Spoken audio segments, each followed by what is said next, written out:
காதலர்கள் இருந்தாங்க. 2 பேரும் ரொம்ப அன்பா, பிரியமாவும் இருப்பாங்க. திடீர்னு அவனுக்கு ஒரு நாள் ராணுவத்துல வேலை கிடைச்சிருது. அவன் காதலி கிட்ட போய் சொல்றான், "எனக்கு ராணுவத்துல வேலை கிடைச்சிச்சு. நான் ஊருக்கு போயிட்டு வந்து நான் உன்ன கல்யாணம் பண்ணிக்கிறேன்." அப்படின்னு சொல்லிட்டு அவன் போய் வேலையில ஜாயின் பண்ணிடுறான் காஷ்மீர் பார்டர்ல. இவங்க அன்பு மட்டும் எப்போதும் போலயே இருக்கு. எப்படின்னா தங்களோட கடித போக்குவரத்து மூலம் தங்களோட அன்பை பரிமாறிக்கிறாங்க. இப்படியே அவன் நீண்ட நாள் வேலை செஞ்சுக்கிட்டே இருக்கான். எதிர் நாட்டோட போர் வருது. அந்த எதிர் நாட்டு படையினர் போட்ட ஒத்த குண்டு வந்து இவன் கால்ல பட்டுருது. கால்ல பட்டு அந்த காலை எடுக்கிற சூழ்நிலை வந்துருது. ஒரு தன்னோட காதலிக்கு கடிதம் எழுதுறான். இந்த மாதிரி எதிர் நாட்டோட சண்டை போடும்போது என்னோட ஒரு காலையை நான் இழந்துட்டேன். ஆனால் நான் இனிமே உன்னை கல்யாணம் பண்ணிக்க மாட்டேன்.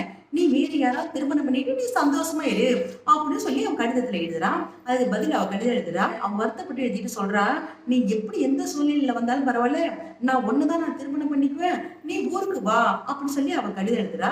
மறுத்து சொல்றான், நான் உன்னை கல்யாணம் பண்ணிக்கவே மாட்டேன் நானு, அதனால நீ வேற யாராவது கல்யாணம் பண்ணிக்கன்னு சொல்லிட்டு இவன் எழுதுறான். அவனை நீ ஊருக்கு நான் ஒண்ணுதான் கல்யாணம் பண்ணிக்கணும்னு சொல்லி எழுதிட்டே இருக்கா.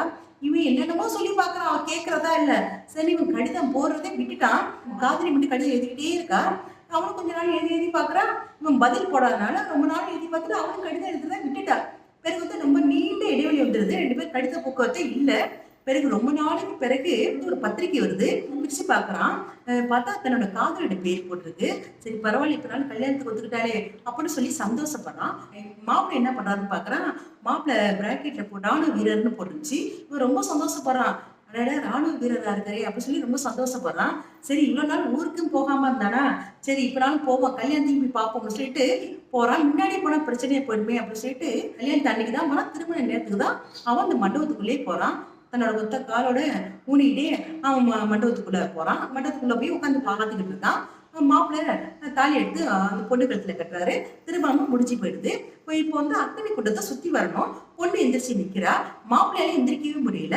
மாப்பிள்ளை 2 பேரும் பக்கத்துல நின்று கையை பிடிச்சி தூக்கி விடுறாங்க. என்னன்னு பார்த்தா மாப்பிள்ளைக்கு 2 காலம் இல்ல. அவனுக்கு அப்படியே அதிர்ச்சி ஆயிடுச்சு. கல்யாணம் முடிஞ்ச பிறகு அவன்கிட்ட கேக்குறான், நீ ஏன் இப்படி பண்ணின அப்படின்னு சொல்லி கேக்குறான். அதுக்கு அவ சொல்றா, நாட்டுக்காக 2 காலை இழந்தவரை நான் திருமணம் பண்ணிக்கிறதுல நான் ரொம்ப சந்தோஷப்படுறேன். அவருக்கு சேவை செய்யறது என்னுடைய பாக்கியம் அப்படின்னு சொல்றான் அந்த பொண்ணு. இன்று 24வது குடியரசு தினம். அனைவருக்கும் குடியரசு தின நல்வாழ்த்துக்கள். ஜெய்ஹிந்த்.